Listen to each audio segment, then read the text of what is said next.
Kalau memang harganya kemahalan, kenapa tidak ditolak saja? Editing 1 juta, cutting 1 juta, dubbing 1 juta, clip on atau mikrofon 900.000 yang totalnya 5,9 juta ini semuanya dianggap nol oleh auditor maupun jaksa penuntut umum. Jadi seperti itulah singkatnya cerita pembuatan video profil ini, yang saya hari ini hanya mencari keadilan. Saya hanya pekerja ekonomi kreatif. Yang saya takutkan jika hal ini terjadi, kami anak-anak muda pekerja ekonomi kreatif di Indonesia akan takut untuk bekerja sama dengan pemerintah. Saya cuma mencari keadilan, Pak. Saya cuma pekerja ekonomi kreatif biasa, Pak. Saya nggak punya wewenang dalam anggaran, Pak. Sederhananya saya hanya menjual. Kalau memang harganya kemahalan, kenapa tidak ditolak saja? Atau kalau tidak sesuai, kenapa harus dibayarkan? Tidak perlu saya dipenjarakan. Karena pekerjaan ini kami lakukan tahun 2020 juga saat pandemi, hanya untuk bertahan hidup dan untuk mempromosikan Kabupaten Karo. Bisa dilihat, Pak, dari sosial media saya. Dari dulu saya selalu mengangkat konten-konten kearifan lokal di Tanah Karo. Saya bahkan, Pak, saya izin, saya pernah melakukan demo tunggal menaiki Tugu Perjuangan Bestagi karena pesta penjual ditiadakan di Kabupaten Karo. Saya lakukan sendiri, Pak. Saya cinta sekali dengan Tanah Karo, Pak.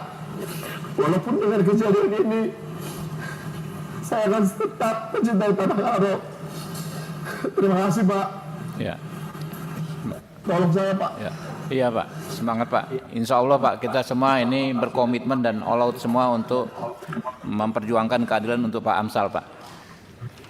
Pak Hinca bahkan secara khusus ya menyempatkan diri ke sana dan meminta kita semua ya hari ini hadir yang dari daerah khusus untuk membahas masalah ini. Oke, berikutnya Pak Hinca Panjaitan, 10 menit, Pak.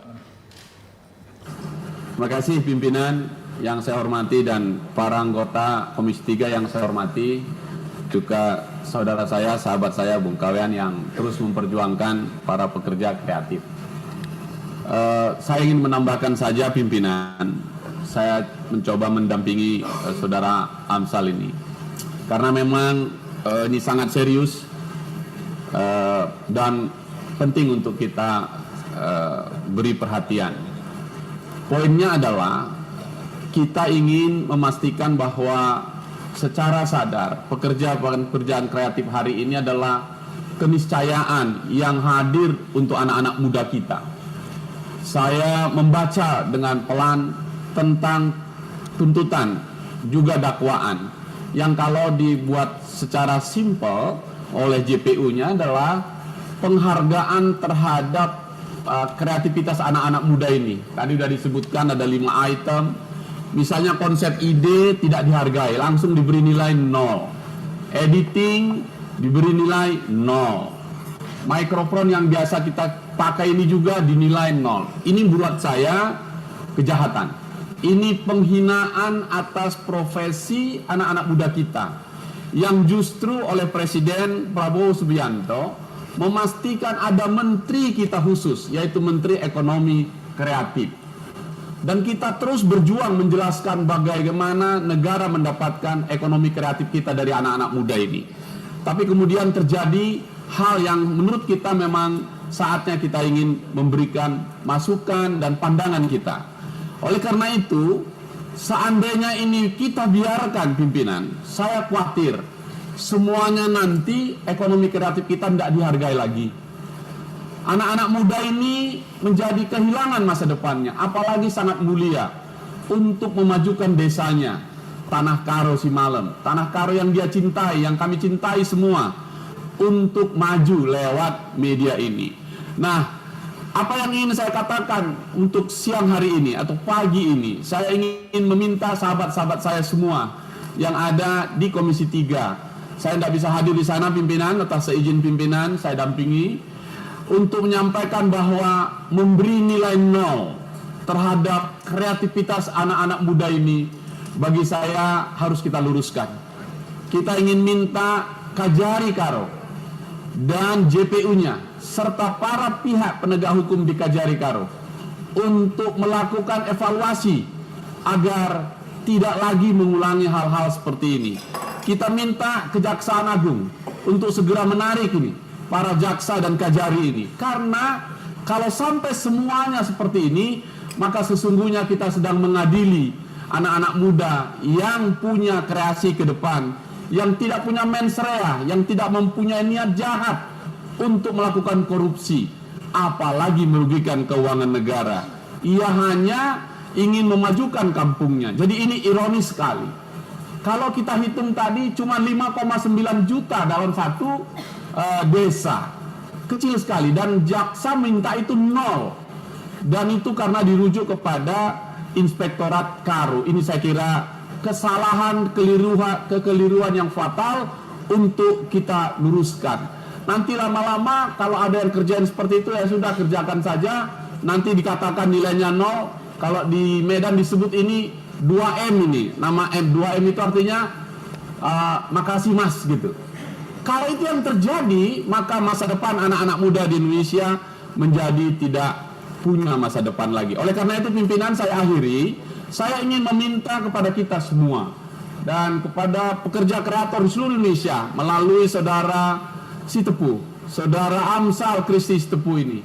Cukuplah dia. Dia hari ini telah memasuki hari 130 hari.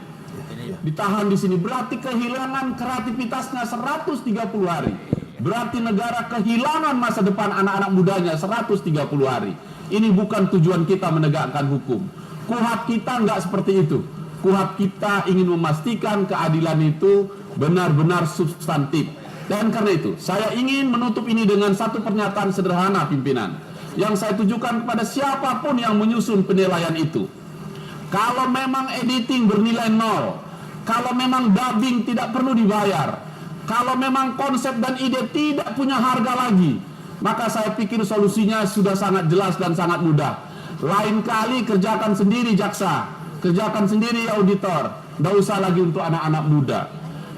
Bapak-bapak jaksa yang terhormat, tentu bisa aja kerjakan itu. Toh nilainya 0, artinya tidak ada ilmu khusus yang perlu dipelajari, tidak ada keahlian yang perlu diasah bertahun-tahun, tidak ada perangkat lunak yang perlu dibeli. Tinggal duduk, buka laptop, dan jadilah sebuah video profesional yang layak tayang. Jika sudah selesai, nanti saya akan membayarnya dengan 2M. Makasih mas, itu saja. Dan kalau itu yang terjadi, saya kira ini peradilan sesat. Dan karena itu saya mohon dari fraksi Partai Demokrat lewat Komisi 3 pimpinan untuk menyatakan sikap atas persidangan ini, agar keputusan yang diambil dalam beberapa waktu ke depan, baik adanya tanpa bermaksud sedikit pun mengintervensi keputusan majelis hakim yang terhormat, tetapi sebagai wakil rakyat kita sampaikan ada yang kurang pas dalam persidangan ini. Itu saja pimpinan, terima kasih. Saya boleh tambahkan Pak, ada yang ingin saya tambahkan satu. Silakan Pak Amsal. Silakan.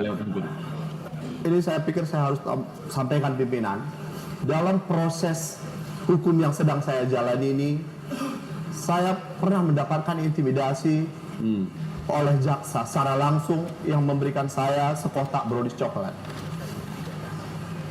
Dengan pesan, dia ngomong langsung dengan saya di rutan ini, udah ikutin aja alurnya, nggak usah ribut-ribut, tutup konten-konten itu, ada yang terganggu. Saya bilang tidak pimpinan,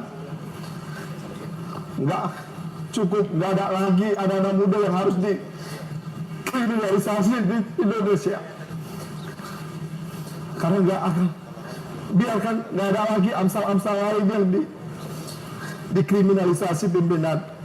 Biarkan saya menjadi satu-satunya pekerja ekonomi kreatif yang dikriminalisasi dan diintimidasi. Biarkan saya yang terakhir pimpinan. Saya harus sampaikan ini adalah suara dari kami semua anak-anak muda yang berani untuk tetap bersuara walaupun dapat tekanan. Saya bilang tidak, saya akan tetap lawan walaupun saya tahu banyak orang bilang kau akan dibenam, kalau kau lawan kau akan dibenam. Tapi saya bilang saya tidak takut karena saya tidak salah. Saya bangga dengan pekerjaan saya, seorang videografer, seorang pekerja ekonomi kreatif.